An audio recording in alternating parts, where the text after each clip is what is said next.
салому дуруди бепоён ба кулли мухлисони барномаи дар шабакаҳои иҷтимоӣ. Фирдавси хурсанд топ хабарҳои варзиширо мегӯяд. оғоз мекунем.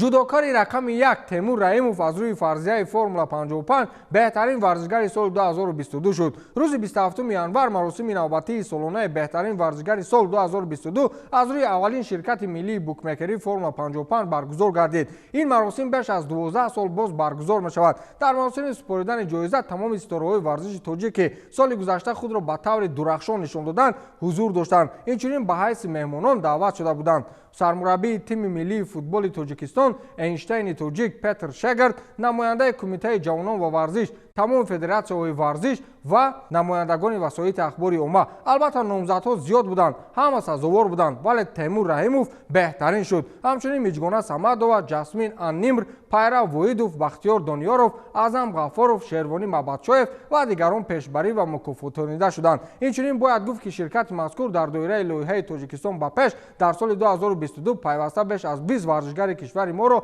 дастгирӣ намуда барои рушди варзиши саҳми арзандаи худро гузошт. аз ин рӯ бо фарзияи ин ширкат эътироф шудани Темур Раимов ҳамчун варзишгари рақами 1 Тоҷикистон гумонам ягон ҷои шубҳа надорад. маҳз Темур аст ки вақтҳои охир аз ҷоямон мехезему ба хотираш каф мекӯбем. барои аксарияташон чандин сол шуд, фақат мутаассифона гуфтем.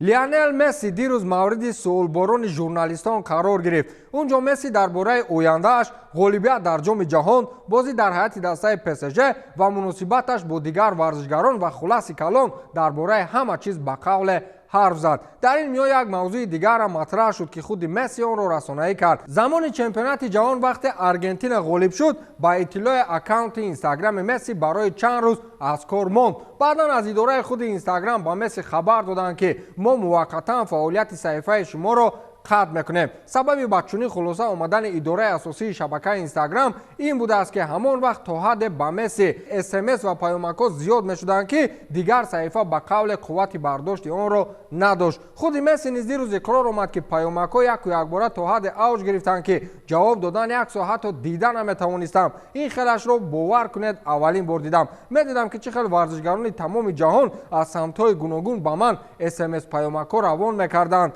вале ман ҳатто ҷавоб гардонида наметавонистам. аз ин рӯ ба бисёраш ишораи мақбул ё худ лайк гузоштам, вале хеле хурсанд шудам. рости ман табиатам ҳамин хел аст ки ба ҷои зери акс шаҳру муҳокима навиштан лайк гузоштанро авлотар медонам, гуфтааст Лионел Месси. саҳифаи инстаграми Месси барои паёмак навиштан ҳамон вақте фаъол шуд ки шуру ғавғои ҷоми ҷаҳон андаке хомӯш гардид. хулоси калони ин хабар ҳамин ки инстаграмам ба қавле талхааш кафид ҳамон вақт.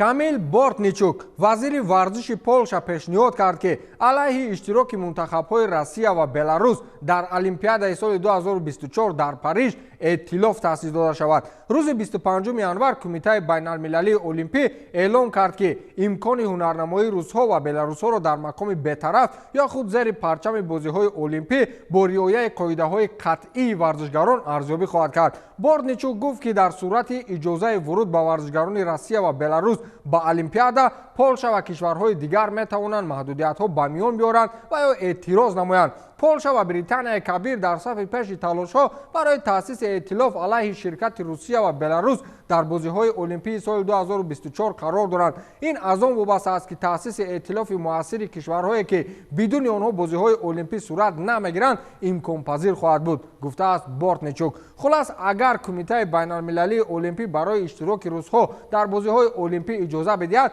пас чандин мамлакатҳои дигаре ҳаст ки ба он зиддият нишон медиҳанд. ҳоло то соли 2024 вақт ҳаст дар сурати ба мувофиқа расидани кулли кумитаҳои олимпии мамлакатҳои ғарб варзишгарони рус таҳти парчами бетарафӣ ҳаққи иштирок дар бозиҳои олимпиро пайдо мекунанд, вале ин нуқта ҳоло ба қавле қабои расмӣ ба бар накардааст. Полша то ҳадде барои иштирок накардани русҳо талош дорад ки гӯё медалҳои онҳоро русҳо медузида бошанд. ин ба оне монанд аст ки ту чӣ қа мехоҳӣ ки муаллим ҳамон ҳамсинфи аз ту босаводатро ё танбеҳ диҳад ё баҳои ду монад. ҳамон рӯз хушбахтӣ аст. ҳоло ҷомеаи футболӣ атрофи наслҳои баъдии футбол ҳарф мезананд ва дар пайи Роналду ва Месси ки ҳоло ҳам аз байн рафтаанд, нафарони мақбули худро пешниҳод мекунанд. ҳамлагари собиқи Манчестер Сити Серхио Агуэро таъсири Эрлинг Ҳоландро ба дастаи мазкур тавсиф кард. оё тасаввур кардан мумкин аст ки дастае ки Эрлинг Ҳоланд бозӣ мекунад ва дар он ин қадар гол мезанад қаҳрамон шудан наметавонад? мо ҳоло мебинем то ба охир расидани мавсим ҳанӯз вақти зиёде мондааст. ҳоланд чунин рекорде дорад ки ӯ рекордҳои ҳамаро шикастааст ва дар мубориза барои унвони қаҳрамонӣ нақши муҳим мебозад. аммо ба ҷуз Лионел Месси ҳеҷ як футболбоз наметавонад дар танҳоӣ дар як лига пирӯз шавад. ин бозии даставӣ аст ва Сити як дастаи хеле боистодод ва ҳайати мураббиёни барҷаста дорад. онҳо аллакай бузургии худро исбот карданд ва маълум аст ки то охир мубориза хоҳанд бурд, гуфтааст Серхио Агуэро. албатта дар нисбати Ҳоланд Агуэро шояд ҳақ бошад, чун воқеан норвегӣ бо ин суръате ки дорад метавонад ба бисёр чизҳо ноил гардад. аммо дар мавриди Месси ки гӯё фақат ӯ ба танҳоӣ метавонад дастаро чемпион кунад, иштибоҳ намуд. ӯ ё Роналдуро надидааст ё намешиносад.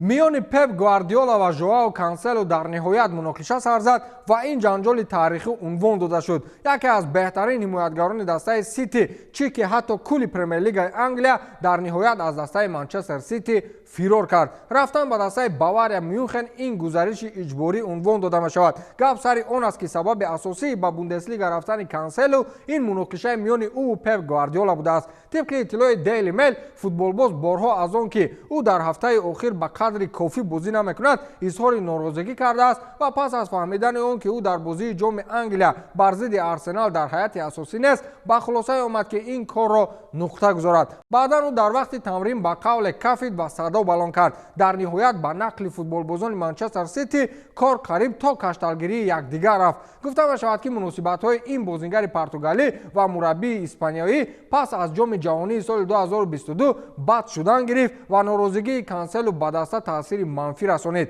вай ҳатто таҳдид кард ки бошгоҳро тарк мекунад. хулас кор аз кор ба қавле гузашт ва Кансело Баварияро интихоб кард. агар ба шарте Пеп Гвардиола Бавария Мюнхенро таги чашм карда футболбозони дӯстдоштаашро пешакӣ равон накунад, аз ин то сари зирак ҳама чизро мунтазир шудан имкон дорад. ба ҳамин тамом, то дидори навбатӣ, хайр.